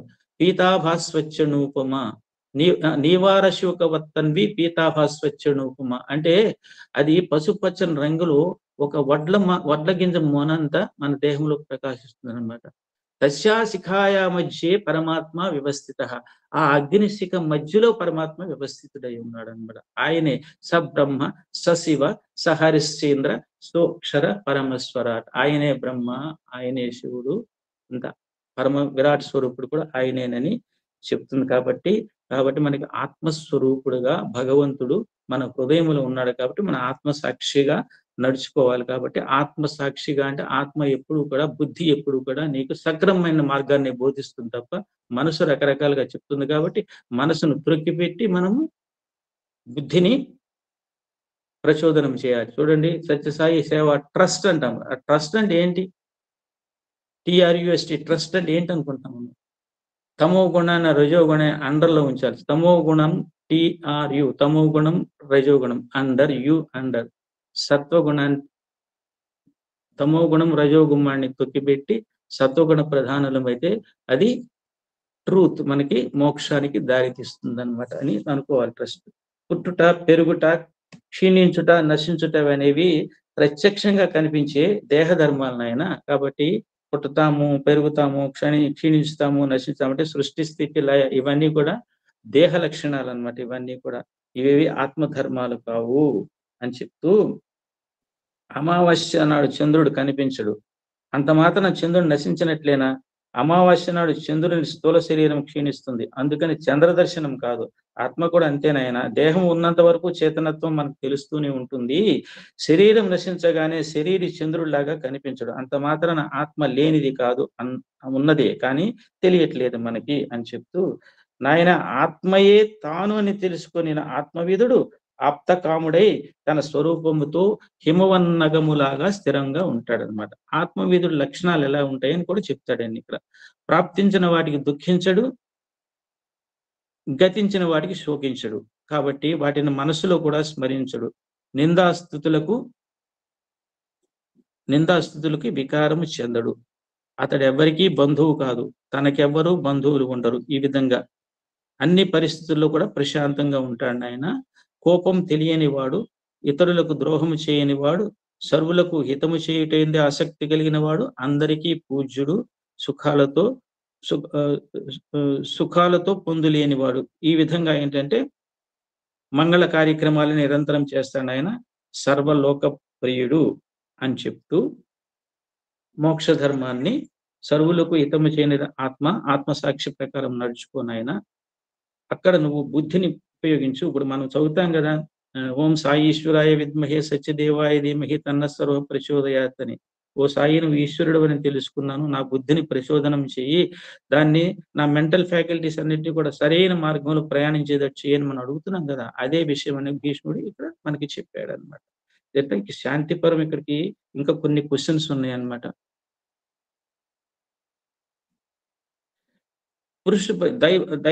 దైవము పౌరుషం అంటే ఏంటి స్వామి అని, ఏంటి తాతగారు అని అడిగితే, అంటే పౌరుషము అంటే ఏం చెప్తాడంటే, ప్రతిదీ కూడా అలా జరిగింది ఇలా జరిగింది అని అనుకో. పురుష ప్రయత్నం, పౌరుషము అంటే హ్యూమన్ ఎఫర్ట్ అనమాట. ఏ విషయం చేయాలైనా సరే నువ్వు ప్రయత్నం చేయాలి. ఆ ప్రయత్నం కూడా ఏంటంటే శాస్త్ర సమ్మతమై ఉండాలి. ప్రయత్నం చేయాలంటే, ఆ మధ్యన ఇక్కడ ఒక జోగు చదివాను నేను. ఒకడు తిరుపతి నడిచి వస్తానని మొక్కుకుని ఫ్లైట్ లో వెళ్ళాడంట. ఆ ఫ్లైట్‌లో తిరుపతి ఎళ్ళే వరకు కూడా ఏదో వైజాగ్ టు తిరుపతి అనుకో ఫ్లైట్‌లో ఏం చేస్తున్నాడంటే వైజాగ్ టు తిరుపతి ఫ్లైట్‌లో ఉంటూ ఈ చివరి నుంచి ఆ చివరకు నడుస్తున్నాడంట ఫ్లైట్‌లో. ఫ్లైట్‌లో నడుస్తా అన్నాడు. ఏంటి అలా నడుస్తావేంటి కూర్చోవచ్చు కదా! అనంటే, లేదండి నేను తిరుపతి నడిచొస్తానన్నాడు. ఇటువంటి అధిక తెలివితేటలు కూడా ఉండకూడదనమాట. అది అది శాస్త్ర సమ్మతం గాదు. నీ నువ్వు కరెక్టే నడుస్తున్నావు కానీ అది శాస్త్ర సమ్మతం కాదు. శాస్త్ర విధిని అనుసరించి నువ్వు పురుష ప్రయత్నం చేయాలి. అంటే ధర్మ మార్గంలో ప్రయత్నం చేస్తే అప్పుడు దైవం అనుగ్రహం నీకు వస్తుంది. ఇప్పుడు చూడండి పొలం బాగా దున్నాము, విత్తనాలు వేసాము. అక్కడితో పురుష ప్రయత్నం అయిపోయింది. నీకు దైవానుగ్రహం కావాలంటే చక్కని వాతావరణం ఉండాలి. అది ఆ విత్తనకి వర్షం పడాలి, సకాలం వర్షం నీరు అందాలి. ఇవన్నీ కూడా దైవం చేతిలో ఉన్నాయి. చక్కగా అది మొక్క రావాలి. మొలకెత్తాలి, పెరగాలి, ఫలాలనివ్వాలి. అంటే ఇదంతా కూడా దైవం చేతిలో ఉంది. నీ చేతిలో ఏమి లేదు. కానీ నీ ప్రయత్నం నువ్వు చేసావా? ఒకసారి స్వామి ఆహ్, తూర్పుగోదావరి జిల్లాకి వెళ్ళినప్పుడు యత్న ప్రయత్నములని స్వామి చెప్పారన్నమాట. తూర్పుగోదావరి జిల్లాకెళ్ళినప్పుడు ఒక భక్తుడి ఇంటికెళితే, ఆ భక్తుడు ఏం చేశాడంటే ఆహ్, స్వామి భక్తులొస్తారు ప్రసాదం చేస్తున్నాను స్వామి. చెయ్యి నాయనా అన్నాడు స్వామి.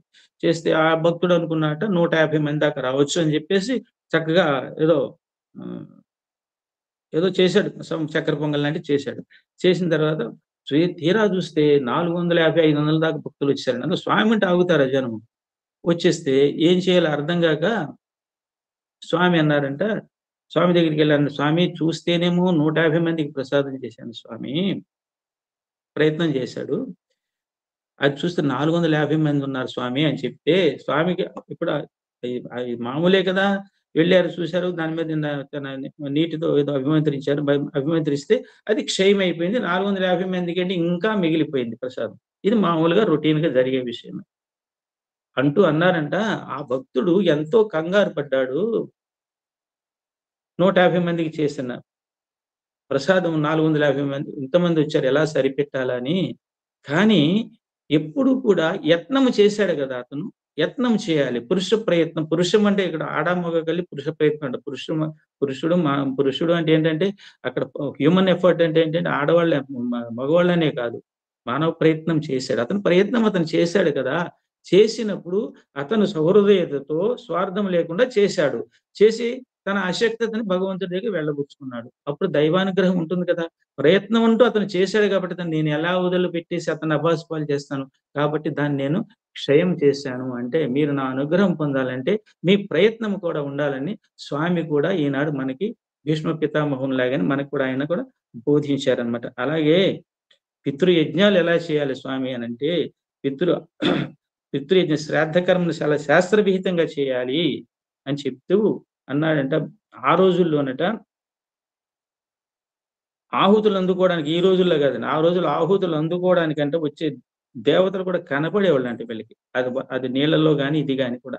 అలాగే భీష్ముడు ఆహ్, పిండ ప్రదానం చేస్తున్నప్పుడు శంతనుడు చక్కగా గంగ నీటిలోంచొచ్చి చక్కగా అతని హ్మ్, ఎ మ చేతులు కూడా అంటే రాజుగారు కదా! మంచి కంకణాలు అవి ఉంటాయన్నమాట. ఆ చేతులు 2 చాపి నాయనా నేనొచ్చాను. నాకిచ్చేసేయి నేను పిండ ప్రదానం నాకు చేసేయనంటే అప్పుడు అంటాడన్నమాట ఆయన. శంతన మహారాజు చెయ్యి ఎప్పుడైతే గంగ నుంచి పైకొచ్చి పిండాన్ని చేతిలో పెట్టమని అడిగినప్పుడు, లేదు నాన్నగారు కుశల మీదే పెట్టాలి అంటే దర్భల మీద పెట్టాలి. శరీర త్యాగం తర్వాత చేతిలో పెట్టకూడదు. ఇది శాస్త్ర నిర్దేశము అని చెప్పేసారనమాట. అంటే వెంటనే పితృదేవతలు మనకి ఆ రోజుల్లో ప్రత్యక్షమై అడిగేవాళ్ళనమాట. ఈ విధంగా చెట్లు నాటాలి మనం.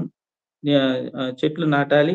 తర్వాత చెరువులు, బావులు కూడా నువ్వు తవ్వాలి. అలా చెట్లు నాటితే ఏమవుతుందంటే నీడలో సేద తీరుతాడు. నీకు పుణ్యం వస్తుంది. అలాగే చెరువులు, బావులు తవ్విస్తే పువ్వులు పెరుగుతాయి, పండ్లు పెరుగుతాయి. దేవతల అనుగ్రహం నీకుంటుంది నాయన అని చెప్పేసి, తర్వాత బావులు త్రవ్విస్తుంటే దప్పిక తీర్చినట్లు అవుతుంది అని చెప్పేసి, ఈ విధంగా ఏంటంటే మనకి చక్కగా శాంతి పర్వము పరిసమాప్తము అయింది. అయితే ఇక్కడ మీకు ఒక ధర్మ సూక్ష్మం ఏంటంటే, ఎప్పుడు కూడా స్వామి అంటారు. ఇది స్వామి చెప్పింది భారతంలో లేదే, భాగవతంలో లేదే ఎట్లా లేదే భారతంలో అలా ఉంది అనుకుంటారు. కానీ స్వామి ఏమన్నారంటే, నే నేను మీరు ఆది వ్యాసుడు రాసిందిరా ప్రత్యక్షంగా నేను శ్రీమన్నారాయణుడిని చెప్తున్నాను గదా! మీరు నా మాట వినండి. నన్ను ఆహ్, నేను చెప్పింది మీరు నమ్మండి అని స్వామి కొన్ని సందర్భాలు చెప్పిన విషయం నేను ఎక్కడో చదివాను నేను. అయితే ఈ ద్రౌపది మొన్న అక్టోబర్ సనాతన సారథిలో అక్టోబర్ 2024 సనాతన సారథిలో పేజ్ నెంబర్ 8లో ఒక చదవండి మీరు ఇంటికి వెళ్ళిన తర్వాత. దాంట్లో ఒకటి ఉంది. మనం ఏం చెప్పుకున్నాం, మీకు చెప్పాను. ఎప్పుడైతే భీష్ముడి దగ్గరికి సాత్యకి, శ్రీకృష్ణుడు, పాండవులు, ధృతరాజు వీళ్ళందరూ వెళుతున్నప్పుడు ఆ లిస్ట్ లో వ్యాస భారతంలో ఎక్కడ కూడా ద్రౌపది పేరు లేదు. కానీ వ్యాస భారతం ప్రకారంగా ధర్మరాజుకి భీష్ముడు ధర్మోపదేశం చేస్తున్నప్పుడు, ధర్మ సందేహాలు తీరుస్తున్నప్పుడు వ్యాస భారతం ప్రకారంగా ద్రౌపది అక్కడ లేదు. కానీ స్వామి చెప్పింది కూడా ఎంత సందర్భోచితంగా ఉందో మనం ఒకసారి విందాం. అంపశయ్యపై పరుండిన భీష్ముడు పాండవులకు నిత్య జీవితంలో పాటించవలసిన ధర్మాలను గురించి బోధిస్తూ ఉన్నాడు. అందరూ నిశ్శబ్దంగా శ్రద్ధాభక్తులతో వింటున్న సమయంలో ద్రౌపది పక్కున నవ్వింది. అందరికీ ఆగ్రహం వచ్చింది. ఇక్కడ కొన్ని విషయాలు మనం తెలుసుకోవాలన్నమాట. కానీ భీష్ముడి హృదయంలో ద్రౌపదికి ఎంత స్థానం ఉందో చూడండి. ద్రౌపది సంఘ మర్యాదలను చక్కగా గుర్తించిన వ్యక్తి. అంటే ఎప్పుడు కూడా జ్ఞానులు అన్న వాళ్ళు కూడా ఎదటివాడు ఏదైనా సలహాని చెప్తే చక్కగా స్వీకరిస్తారు, అపార్థం చేసుకోరు. అంటే అవతలి వ్యక్తి వాడి యొక్క క్రమశిక్షణ, నడవడికను బట్టి, వాడి క్యారెక్టర్ని బట్టి వీళ్ళు సహృదయతో అర్థం చేసుకుంటారు అనమాట. భీష్ముడు కూడా ఏం చేశాడంటే, ద్రౌపది సంఘ మర్యాదను చక్కగా గుర్తించిన వ్యక్తి, విచక్షణ జ్ఞానం కలిగిన స్త్రీ కాబట్టి భీష్ముడు అనుకున్నాడట, ఆమె కారణం లేకుండా నవ్వదని భీష్ముడికి తెలుసు. ద్రౌపదిని నెమ్మదిగా దగ్గరకు పిలిచాడట. పిలిచిన తర్వాత, బిడ్డ, లోకులు కాకులు నీ నవ్వుకు గల కారణం తెలియక అనేక అపార్థాలను కల్పిస్తారు. కాబట్టి నీవే దానిని చక్కగా వివరించు, లోకానికి తెలుస్తుందని చెప్పారు. అప్పుడు ద్రౌపది, తాతగారు, ఈ ధర్మాలను మీరు ఇంతకాలం దుష్టులు దుర్మార్గులైన కౌరవులకు బోధించకుండా ధర్మాత్ములు పవిత్ర హృదయులైన నా పతులకు బోధిస్తున్నారే అని నాకు నవ్వు వచ్చింది అని అన్నట్టు. ఇన్నాళ్ళు మరి దుర్మార్గులైన పాండవులకు మీరు ఎంత చక్కగా చెప్పారు చూడండి. స్వామిని ఇది మనం కాదనలేము. కానీ కొన్ని కథలు ఉంటాయి. ఈ కథ ఇలా జరిగిందా, ఇదంతా కూడా చాలా వినడానికి ఇదిగా లేదు, చాలా ఎబ్బెట్టుకుంది, ఇది జరగడానికి దీంట్లో ఇది సంభవం కాదు అని అనుకుంటాం. కానీ అందులో ఉన్న ధర్మ సూక్ష్మాన్ని మనం గ్రహించాలి తప్ప ఇది ఎలా ఉంటుందా, అది ఎలా ఉంటుందా అని మనం వ్యతిరేక అర్థాలు మనం తీయకూడదు అన్నమాట. అయితే పవిత్ర హృదయ దుర్మార్గులైన కౌరవులకి ధర్మపన్నాలు చెప్పలేదు మీరు. నన్ను పరాభవించినప్పుడు కానీ, ఏ విధంగా చేసినప్పుడు కానీ ఏనాడు మీరు చెప్పలేదు. పవిత్ర హృదయం నా పతులకు బోధిస్తున్నారే అని నాకు నవ్వు వచ్చింది అని ఆవిడ చెప్పినట్లుగా స్వామి అన్నారు అన్నమాట. అప్పుడు భీష్ముడు అంటాడు, అమ్మా, నువ్వు చెప్పింది యథార్థమే, కానీ నేను ఇంతకాలం కౌరవులు పెట్టిన తిండి తింటూ వారికి సమీపముగా ఉండడం చేత నా రక్తం కలుషితమైపోయింది, నా మనస్సు మలినమైపోయింది. కనుక నేను ఇంతకాలం కౌరవులు చేసేది తప్పు అని తెలిసినా వారికి బుద్ధి చెప్పలేని అశక్తుడైపోయాను నేను. అయితే అదృష్టవశాత్తు అర్జునుడు విడిచిన బాణాలు నా దేహాన్ని తూట్లు కింద పడడం చేత గడచిన 56 దినములలో, వినండి, గడచిన 56 దినములలో నా దేహం నుండి రక్తమంతా కారిపోతుంది అనమాట. అందువల్ల ఇప్పుడు సద్భావములు వెలుపలకు వస్తున్నాయి. అంటే ఎప్పుడు కూడా దుస్సాంగత్యము పనికిరాదు.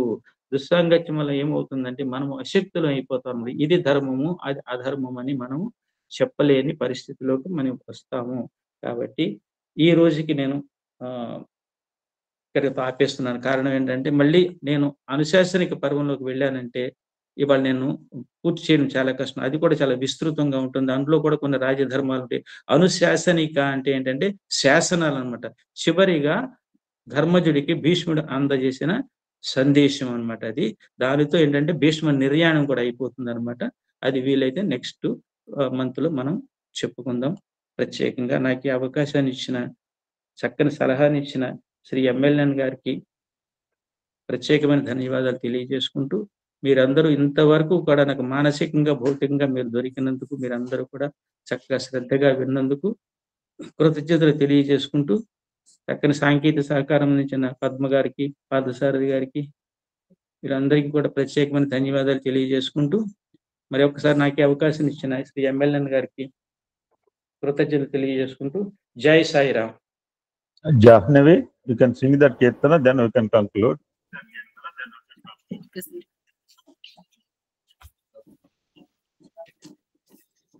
Jahnavi?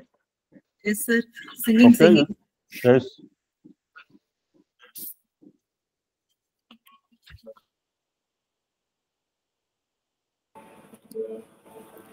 నిగమ నిగమాంతవర్ణిత మనోహర రూప నగరాజధరుడా శ్రీనారాయణ ఆ నిగమ నిగమాంతవర్ణిత మనోహర రూప నగరాజధరుడ శ్రీనారాయణ నారాయణ శ్రీమన్నారాయణ నారాయణ వెంకటనారాయణ దీవించు వైరాగ్య దివ్య సౌఖ్యం బియ్య నోపగదా నన్ను నొడవరపుచు దీవించు వైరాగ్య దివ్య సౌఖ్యం బియ్య నోపగదా నన్ను నొడవరపుచు పై పైనే సంసార బంధముల కట్టేవు నా పలుకు చెల్లునా నారాయణ పై పైనే సంసార బంధముల కట్టేవు నా పలుకు చెల్లునా నారాయణ నిగమ సగమగ సనిధమదని నిగమ నిగమాంతవర్ణిత మనోహర రూప నగరాజధరుడ శ్రీనారాయణ నారాయణ శ్రీమన్నారాయణ నారాయణ వెంకటనారాయణ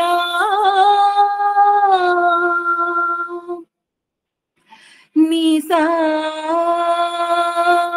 గస గస గస గసద దని సగమగ సగమగ సని దస నీ సాద నిసా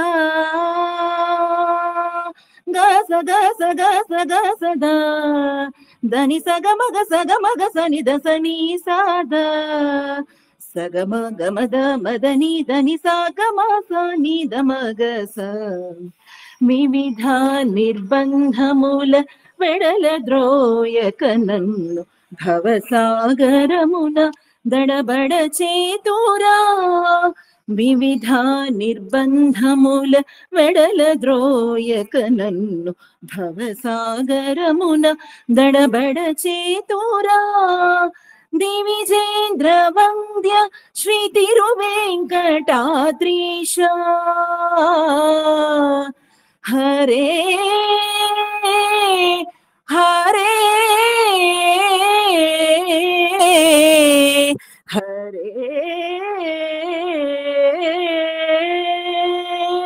దివిజేంద్ర వంద్య శ్రీ తిరువేంకటాద్రీశ నవనీత చోర శ్రీనారాయణ నిగమ సగమగ సనిధమదని నిగమ గసమగదమని దసని నిగమ నిగమాంతవర్ణిత మనోహర రూప నగరాజధరుడ శ్రీనారాయణ నారాయణ శ్రీమన్నారాయణ నారాయణ వెంకటనారాయణ వేదనారాయణ లక్ష్మీనారాయణ తిరుమల నారాయణ హరిహరి నారాయణ